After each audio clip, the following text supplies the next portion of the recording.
Broken leg. It's 2007. West Ham United have just signed Kieron Dyer. To be honest, they knew it was a player with many injuries in the past, but still, what happened later in the season was truly dark. Carling Cup, second round. West Ham versus a League One side. It's supposed to be an easy run out, but then it happened. Just 10 minutes in, Dyer makes one of those lung-busting runs down the right. Joe Jacobson, Bristol Rovers defender, is thinking, no, Jacobson slides in. Not malicious, not Roy Keane-on-Alfie Haaland levels of evil, just one of those win-the-ball challenges, except the ball was the secondary target. Dyer hits the deck and immediately starts screaming. This was the kind of noise that makes even the most savage Sunday League hardman go pale. But then replay, and here's the thing, Sky didn't dare show it more than once. You could see why. His leg wasn't just broken, it was way out of how it looked normally. Even the opposite players were standing around, doing the hands-on-head pose while the West Ham players were shouting for the physio, like their life depended on it. But then while he entered the hospital, he got more bad news. Double fracture of the tibia and fibula. Season gone. In the end, West Ham still kept him around, but it never really worked out anymore. He later admitted that he lost power in his leg.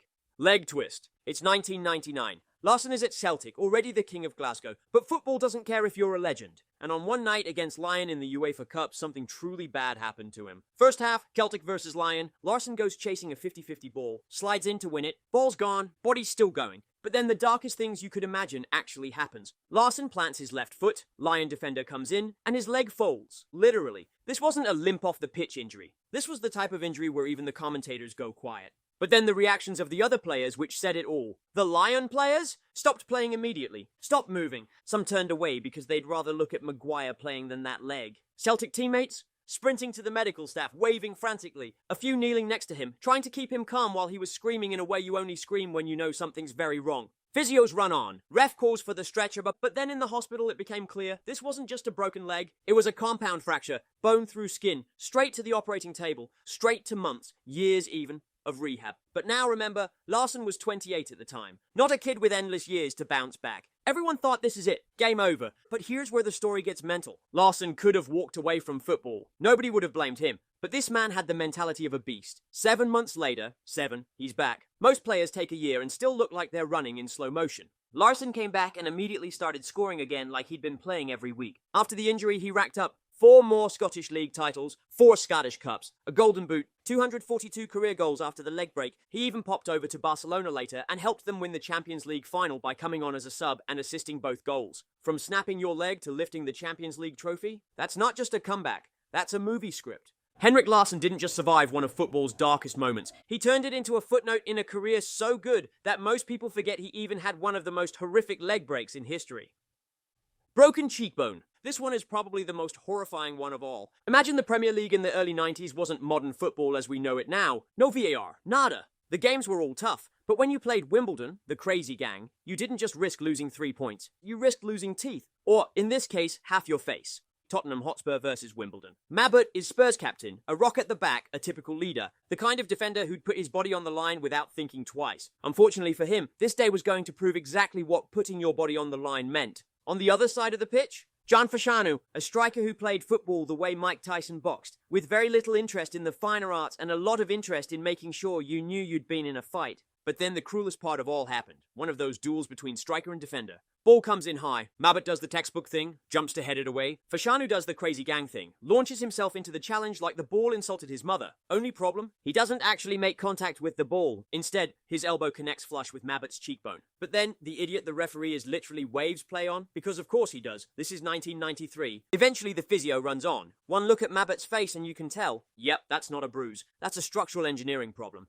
Later it turned out that he had a fractured cheekbone, fractured eye socket, multiple facial bones shattered. He even ended up needing a metal plate inserted into his face. But after the game, people immediately blamed Wimbledon. Now, for anyone who doesn't get why this is so Wimbledon, this was a club whose tactics basically involved intimidation, chaos, and hoping you didn't get arrested. Spurs fans, absolutely furious. Not just because they'd lost their captain, but because no card was given, not even a yellow. But then, after months recovering, he just came back. Normal players take a year to get over something like this. Some never recover mentally. Mabbutt, he comes back the next season still heading balls like his cheek wasn't held together with scrap metal. He didn't even wear one of those protective masks either. Just raw old school bravery, or madness depending on how you look at it. But then there are a few reasons why this could never happen nowadays. This incident would be a straight red, a 3-game ban, and about 6 weeks of pundits arguing about intent. Back then, it was just called a good, strong challenge. Unseen knee collapse. Rangers sign Herrera from Puma's UNAM in Mexico. A big lad, strong in the air. The kind of forward who won't exactly score 30 a season but still can do a few nice things. He arrives in Scotland with hopes of being the guy. Instead, he became the guy who spent most of his time on the physio table. One cold afternoon, Herrera's playing for Rangers in a match so forgettable most fans wouldn't remember it if you bribed them. Ball comes into him. He controls it, makes a run, turns, and then, mid-stride, his knee just gives up. No tackle. Number 90-kilogram centre-back smashing into him. Just his own body deciding football wasn't worth the trouble anymore. Herrera hit the ground holding his knee. The ref blows for the physio. And Rangers fans are already rolling their eyes because, well, this wasn't the first time they'd seen him go down injured. But then it turned out even worse than he thought. Turns out Herrera had suffered a serious knee injury. Ligament damage. The kind that takes a year to heal. The kind that isn't just about surgery, but about endless rehab sessions, ice baths, and listening to the physio tell you to be patient. But then after a year he came back, and it's safe to say it wasn't like before the injury. He lost that little burst of speed, that little confidence to turn sharply in the box, and without it, he went from target man to guy who occasionally wins a header and then immediately loses the ball. Herrera's unseen knee collapse isn't one of those injuries Sky Sports would show once and then hide.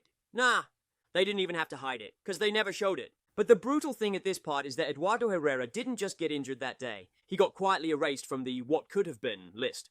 The leg bent the wrong way. It's Anfield, early 2000s. Liverpool versus Blackburn Rovers. Carragher's in the back line, doing what Carragher does best, yelling at everyone, defending like his life depends on it, and hoofing the ball into Rosie at every opportunity. Lucas Neal, a hard-tackling Australian right-back who didn't exactly get into football to make friends. The man had a reputation, solid defender, but when he went in for a challenge, you either lost the ball, your shin, or both. We're a few minutes into the game, everything is going well for both sides. But then the most cruel thing you'll hear today happened. Ball breaks loose in Liverpool's half. Carragher moves in to clear it. Neal comes steaming in. They collide.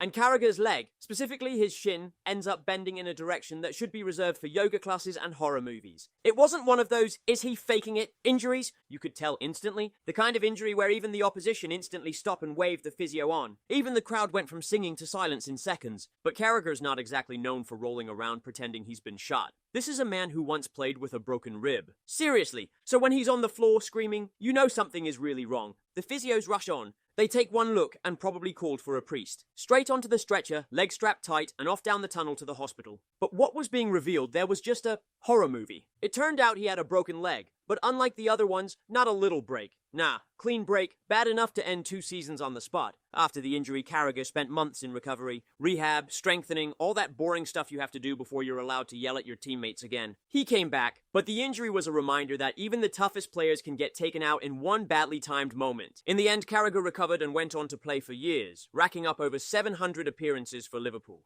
In a career built on bravery and commitment, this was Carragher's nightmare moment. Broken fibula. This time it's Sunderland versus Fulham. A fixture so forgettable you could watch the whole thing live and still fail to remember a single highlight. But for Kieron Richardson, it would be unforgettable. And not in a good way. Richardson at this point is a seasoned Premier League pro. Ex-Manchester United, decent pace, solid left foot, capable of the odd goal from nowhere. But then midway through the game, Richardson goes in for what looks like a completely normal 50-50 challenge. Just 2 players going for the ball. Then, snap.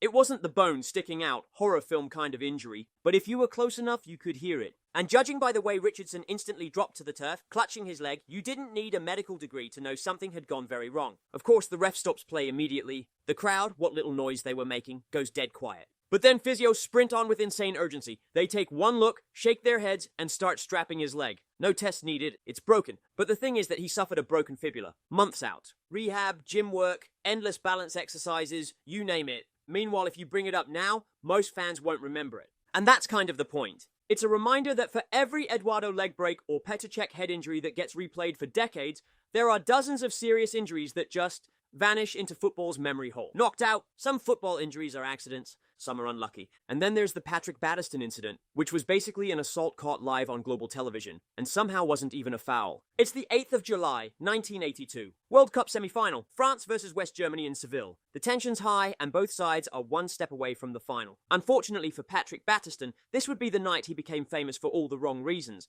This time it's the second half. France are flying. Michel Platini is running the show like a man who's been born in midfield boots. Battiston, a defender but also capable of pushing forward, finds himself sprinting into space. Platini spots him, slides the perfect through ball. Battisten's clean through on goal. But then Harald Schumacher happens. Harald Schumacher, West Germany's keeper, sees Battisten coming and makes the decision to rush out. Now, rushing out to block is one thing. Every keeper does it. But Schumacher doesn't go for the ball, doesn't even look at the ball. Instead, he launches his hip and shoulder straight into Battisten's face. It's not a collision in the normal sense. It's a mid-air body check that would get you thrown out of ice hockey. But then, the impact is immediately. Battisten goes flying. And when I say flying, I mean he's out cold before he even hits the ground. The ref blows his whistle for play to continue. What the fuck? Yes, really, no foul, no red card, not even a yellow. Battisten lies motionless on the grass. His teammates sprint over. Michel Platini later said he thought Battisten was dead, and that's not hyperbole. He wasn't moving. His eyes were open but unfocused. Medical staff rush on. Turns out Schumacher's hit has knocked Battisten unconscious, broken his jaw, cracked his ribs, knocked out 2 teeth, but in this part the cruel thing is that there are no substitutes left for France, so they have to carry him off and play on. Just like that, and no, in today's game, Schumacher wouldn't just get a red card. He'd get arrested, tried in court, and banned from football for life, kind of then. At least the ref needed to give him a card, right? But he thought otherwise. It's the kind of refereeing decision that makes you want to write a strongly worded letter to FIFA, or at least throw something at your TV. But here's where it goes from bad to worse. While Battisten is being stretchered off half-dead, Schumacher casually leans against the goalpost, bouncing a ball like he's waiting for the bus. No apology, no concern. Nada. When asked later what he thought, he said, "I'll pay for the crowns on his teeth." Make it make sense. Meanwhile, France somehow keep playing it. They even go ahead in extra time 3-1. But the Germans fight back to 3-3 and win on penalties, because apparently the football gods had taken the night off. Battisten, in hospital, recovering from an injury that could have easily been life-threatening. But then, when the game was over, the media did their part. The French media lost their minds. This wasn't just about losing a semi-final. It was about the sheer injustice of it. A man gets taken out like he's in a street fight, and the punishment is literally nothing. Schumacher kept playing, kept his starting spot, and was still considered one of the best keepers in the world.